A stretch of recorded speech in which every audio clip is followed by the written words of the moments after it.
I want to thank you for your patience.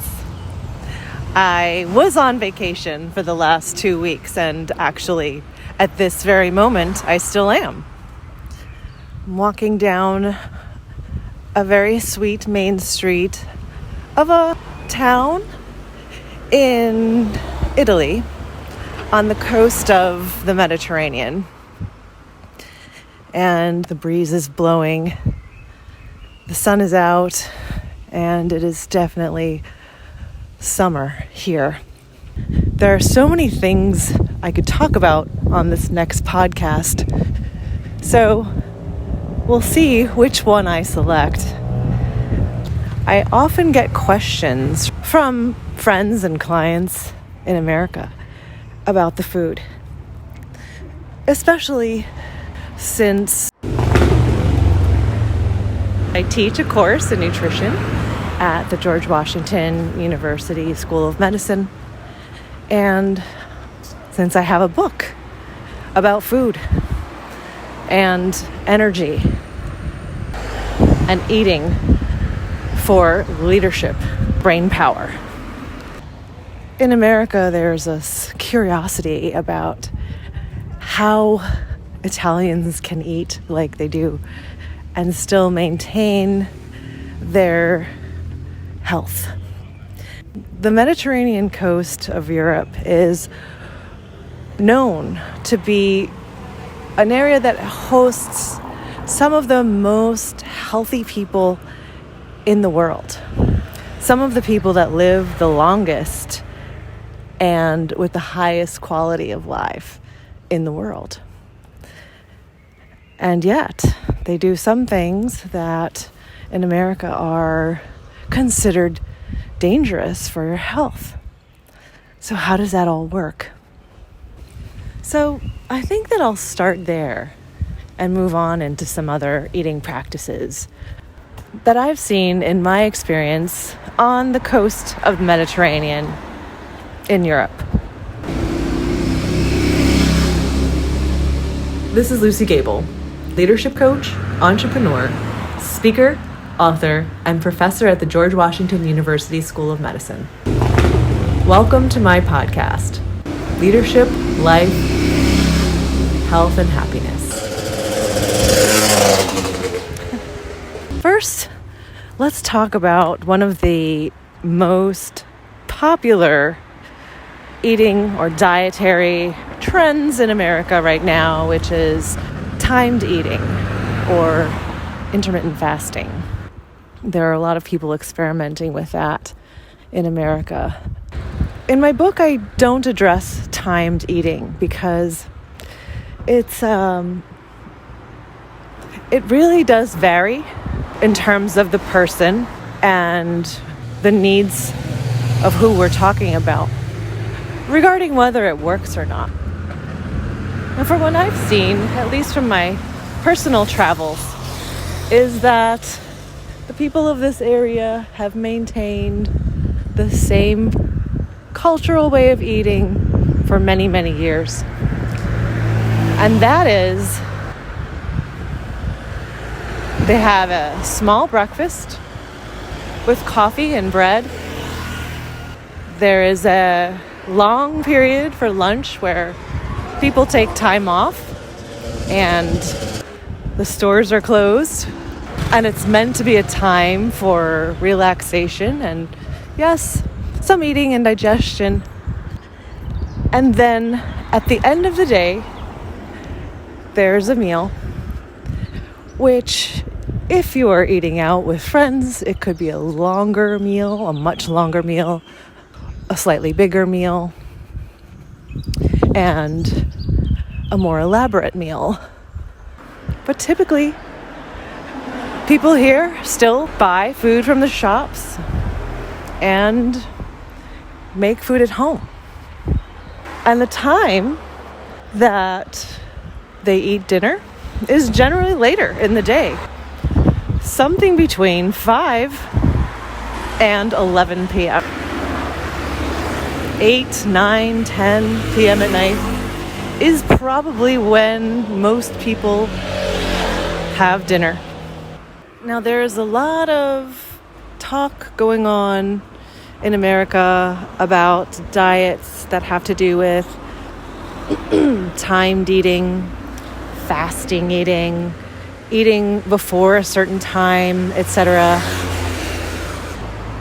Yet, the people on the Mediterranean coast of Europe do not abide by these kind of timed eating restrictions. And they have remained some of the healthiest people on the planet since we have been able to measure it. Now, we all have personal circadian rhythms, which is something I can talk to you about later in more detail. But my circadian rhythm is one that also wants to be on a later time frame. But when I finally gave up fighting it, I was so much more happy, and my life was so much easier and flowed so much better. My typical personal natural time to eat is around 8 o'clock, 9:30 at night. And when I share this with most people in America, I usually get a gasp. Wow, how do you do that? Or, that's so unlike everything we've heard lately that's healthy. But I just look at the people in Italy that I know and have seen, and the people in the southern coast of France. They all have the same eating patterns and a very good, long, and healthy life. And what about the pasta? Yes, what about the pasta? In Italy, pasta is very much a staple food. And they don't eat it like we do in America, in the sense that in America, when we eat pasta, we make it our entire meal. When you order pasta out, typically it is the main course, and typically restaurants in America serve it with lots of oil and cheese, and not necessarily the best kinds of oil and cheese. In Italy, it may be served with cheese or oil, but it's not drowning in it, and the portions are much smaller. So in Italy, a typical portion of pasta is about the size of your closed fist. And it's not the main part of the meal. So the main part of the meal is usually fish here on the Mediterranean, some kind of seafood, every once in a while meat, but hardly, because that's not the natural food of the area. And then there are lots of vegetables and lots of fruit. And vegetables are a part of every meal choice, and fruit are just abundant everywhere. And it's ripe and it's local. Now, I have had friends that have gone to Italy and come back and told me, oh my gosh, the food is just way too heavy. Well, there's an interesting thing that happens when you go overseas to other countries. And that is, they also have restaurants that serve food that the tourists like. Of course, right? You have to make some money. So there are the tourist restaurants, and there are the restaurants where the locals eat. And the tourist restaurants tend to be less quality, more and bigger servings, and maybe even tailored towards what they think you want to eat. And oftentimes that is not the high quality and small portions that the people of the main culture tend to eat every day. So When my husband and I travel to other countries, we tend to stay out of the tourist areas.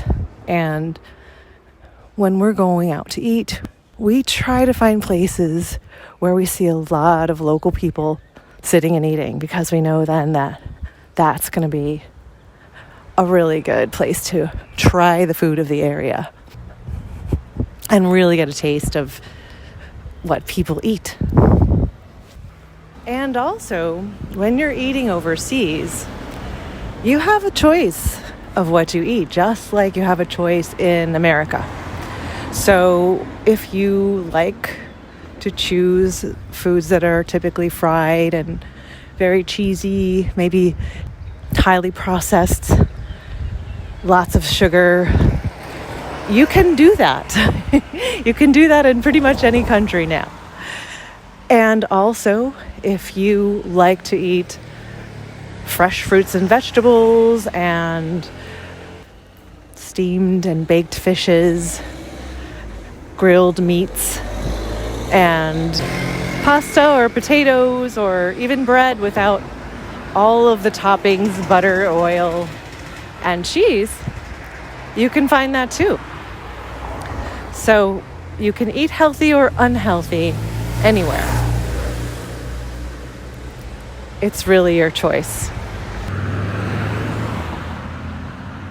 So for what I have to say about timed eating at this point is that there has been research on timed eating and quality of life and longevity in terms of helping us to live longer and having a better quality of life when we do. At the same time, I am going to conclude at this moment that there are many different ways we can eat healthily and have a high quality of life and a long life. You can choose which one works best for you. And I can actually tell you a personal story of mine when I was doing one of those diets.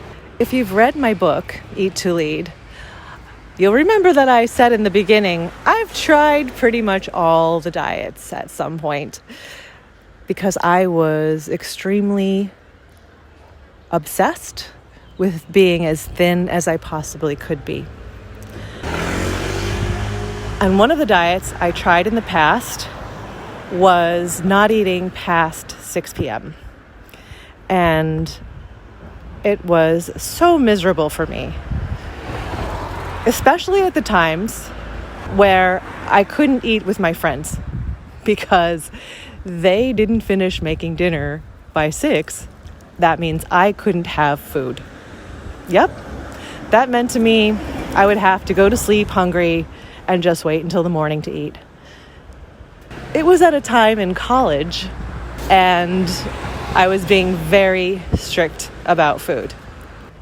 Sometimes I would cry myself to sleep.